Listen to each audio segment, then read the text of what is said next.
নমস্কার, আমি সোমা দে। আমার চ্যানেলে সকলকে স্বাগত। আমি আজকে আপনাদের সামনে চাল কুমড়ো চাপড় ঘন্ট বানিয়ে দেখাচ্ছি। একটি অতি পুরাতন রান্না।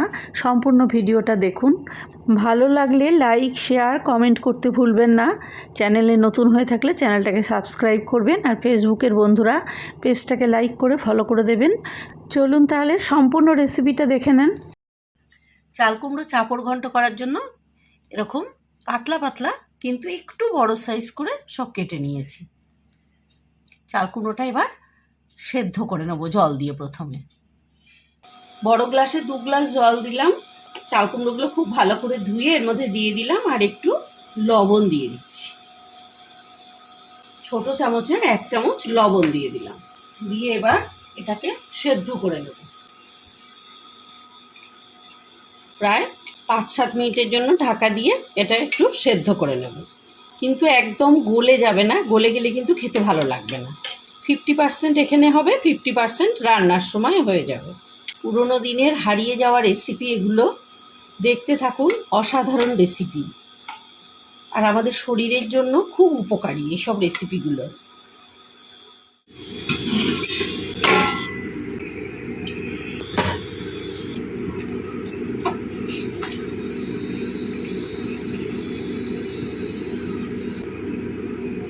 পাতলা পাতলা করে কাটার ফলে চাল কুমড়োটা কিন্তু ভালোই সেদ্ধ হয়ে যায় তাড়াতাড়ি।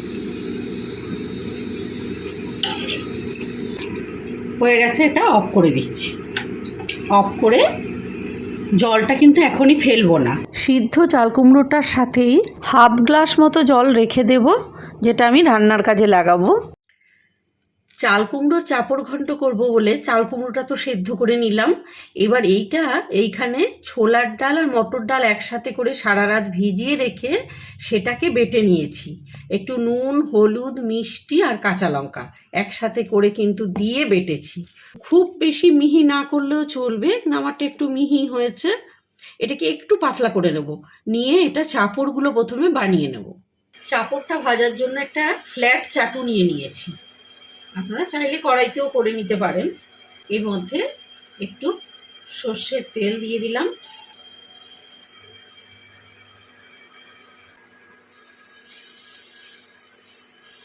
একটু পাতলা করে নিয়েছি, চাপড়টা যাতে ভালো মতন ভাজা হয় সেই জন্য একটু পাতলা করে নিয়েছি।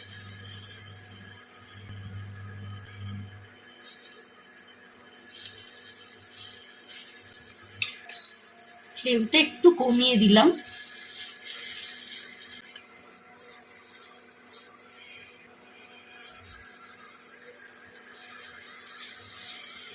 ছোলার ডাল আর মটর ডাল মিশিয়ে বড়া করলে সেই বড়াটা খুব সফট হয়। আপনারা করে দেখবেন। শুধু মটর ডাল আর শুধু ছোলার ডাল কিন্তু অতটা ভালো হয় না। মটর ডাল আর ছোলার ডাল মিশিয়ে করলে সেই বড়া বা চাপড়টা খুব সফট হয়, সেটা খেতেও ভালো লাগে। রান্নার মধ্যে দিলে কোনো শেপের ব্যাপার নেই, কারণ এগুলো আমি সব ভেঙে ভেঙে দেবো রান্নায় যখন দেবো, জাস্ট চাপড়টা বানানোর জন্য।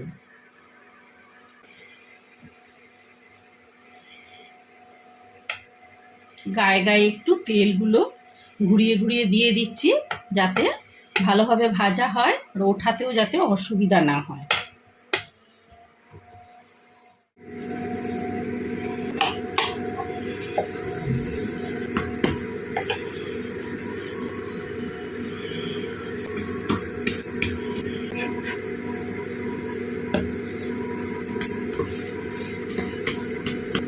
অরিজিনাল এই চাপড়াটা কিন্তু ঠিক এই রকমই হয়, একটু পোড়া পোড়া হবে একটা সাইড, খেতে ভালো লাগবে। তাহলে সেই চাপড়াগুলো,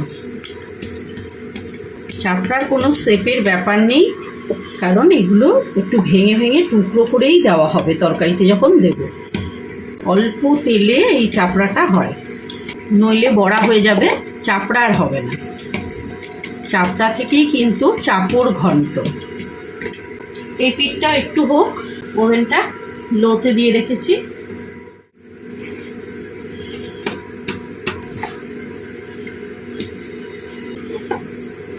পাঁচ মিনিট মতো রেখে দিয়েছিলাম। এটা অপর পিঠটাও হয়ে গেছে। আপনারা যদি মনে করেন একটু তেল লাগবে, সাইড দিয়ে বা মাঝখানে একটু তেল দিয়ে দেবেন।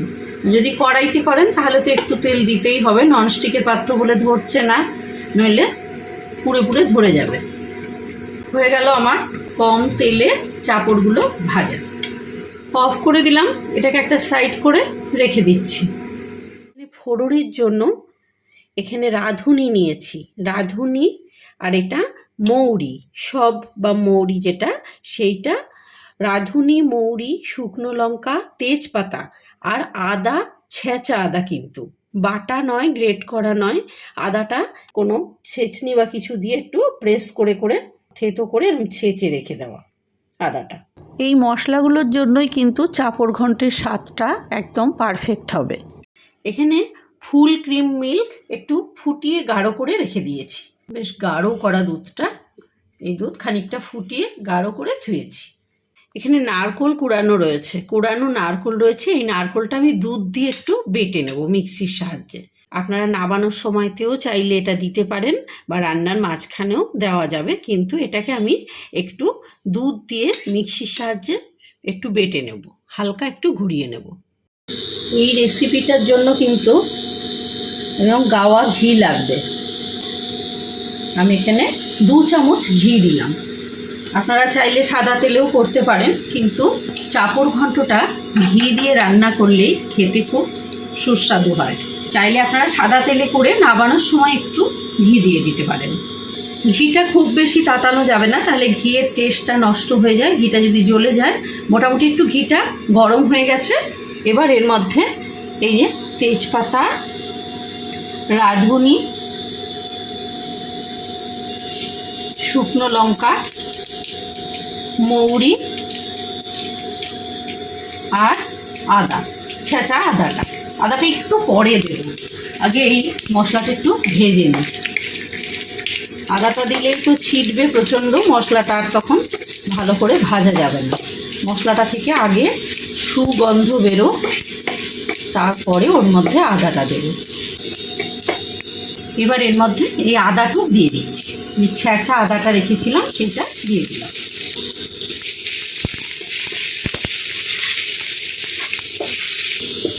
খুব সুন্দর গন্ধ বেরোচ্ছে ফোড়ন থেকে। এবার এর মধ্যে চাল কুমড়ো সেদ্ধটা দিয়ে দিচ্ছি।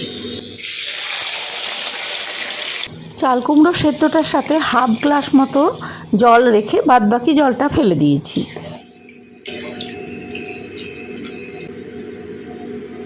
হাফ চামচ লবণ দিলাম, চাল কুমড়ো সেদ্ধর সময় লবণ দেওয়া ছিল, সেই জন্য এখন হাফ চামচ লবণ, ছোটো চামচের হাফ চামচের একটু কম কম হলুদটা খুব কম দেবেন। রান্নাটা কিন্তু মিষ্টি মিষ্টি হবে। বড় চামচের 1.5 চামচের একটু বেশি বেশি চিনি দিলাম।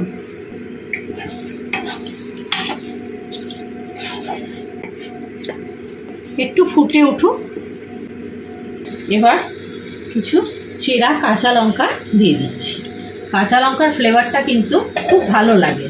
রান্নাটা ঝাল হবে না, কিন্তু কাঁচা লঙ্কার এই যে ফ্লেভারটা, এটা খুব ভালো লাগে এই ফ্লেভারটা। এদিকে নারকোলটা দুধ দিয়ে বেটে নিয়েছি, এবার এটা এর মধ্যে দিয়ে দিচ্ছি। আপনারা যদি শুধু নারকেল কোড়ানো দিতে চান তাহলে রান্নার একদম শেষে ওপর থেকে ছড়িয়ে দিতে পারেন, আর নারকেলটা যদি স্কিপ করতে চান তাও স্কিপ করতে পারেন, কোনো অসুবিধা নেই। নারকেলটা দিলে খেতে খুব ভালো লাগে। চাল কুমড়োর সাথে নারকেল খেতে আলাদা টেস্ট।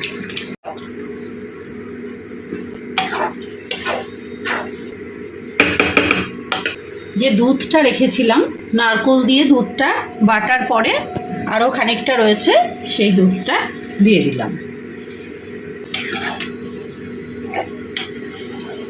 আর একটু ফুটে উঠুক, আবার অপেক্ষা করি। ফ্লেমটা বাড়িয়ে দিয়েছি।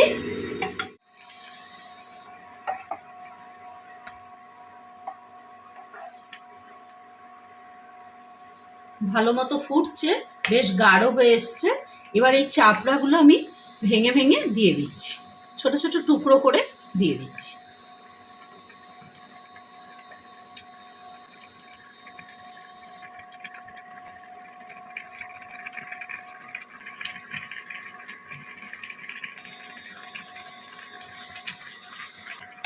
ফ্লেমটা একটু লোতে করে দিলাম, এটা হাইতে দিয়ে ফুটছিল।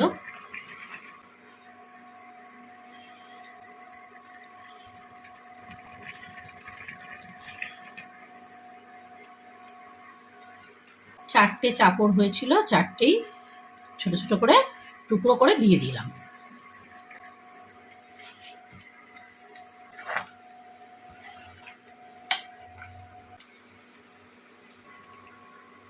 ফ্লেমটা লোতে দিয়ে দিয়েছি, 3-4 মিনিট মতন লোতে দিয়ে একটু ঢাকা দিয়ে ফুটিয়ে নেব, যাতে এই চাপড়াগুলো ভালো মতো সেদ্ধ হয়ে যায়, এর সাথে মিশে যায়, কিন্তু কোনো ভেঙে গলে যাবে না চাপড়াগুলো, তাহলে কিন্তু আবার একদম অন্যরকম হয়ে যাবে খেতে। চাপড়াগুলো এমনই থাকবে।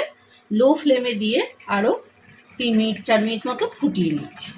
আর আপনারা এই সময় অবশ্যই নুন মিষ্টিটা চেক করে নেবেন। প্রায় 3 মিনিট থেকে 4 মিনিট মতো ফুটছিল, এটা হয়ে গেছে রান্নাটা। এবার একটু ঘি ছড়িয়ে দিলাম ওপর থেকে, অল্প একটু গরম মশলার গুঁড়ো।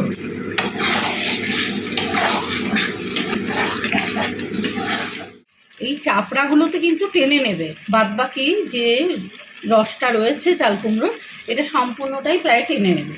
আর যদি মনে করেন তাও আপনাদের কোনো বেশি পাতলা লাগছে আর একটু শুকনোর দরকার, তাহলে একটু আটা গুলিয়ে দিয়ে দেবেন, আটা বা ময়দা, তাহলেই হয়ে যাবে। অফ করে দিচ্ছি, রান্নাটা সম্পূর্ণ রেডি। 10 মিনিট স্ট্যান্ডিং টাইম হিসেবে রেখে তারপরে পরিবেশন করব। সম্পূর্ণ রসটা চাপড়ে কিন্তু টেনে নেবে, সেই বুঝে আপনারা একটু হালকা ঝোলঝোল রাখবেন জিনিসটা, নইলে পুরোটা টেনে নেবে, তখন একদম শুকিয়ে ড্রাই হয়ে যাবে। 10 মিনিট স্ট্যান্ডিং টাইমে রাখার পর চাল কুমড়োর তরকারির যে এক্সট্রা ঝোলটা ছিল সেটা কিন্তু ওই বড়াগুলো বা চাপড়গুলোতে সম্পূর্ণ টেনে সুন্দর তরকারিটাকে সেট করে দিয়েছে। এবার এটা পরিবেশন করার জন্য একদম রেডি হয়ে গেছে। অসাধারণ খেতে লাগে এই চাল কুমড়োর চাপড় ঘন্টটা। সবজি দিয়েও চাপড় ঘন্ট হয়, সেটাও অন্য একদিন দেখাবো। বাড়িতে শখ করে চাপড় ঘন্ট বানান এবং কমেন্ট করুন আমাকে। তাহলে ভিডিওটা কেমন লাগলো, ভালো লাগলে লাইক শেয়ার কমেন্ট করবেন। চ্যানেলে নতুন হয়ে থাকলে চ্যানেলটাকে সাবস্ক্রাইব করবেন, আর ফেসবুকের বন্ধুরাও পেজটাকে লাইক করে ফলো করে দেবেন। সবাই খুব ভালো থাকবেন। নমস্কার।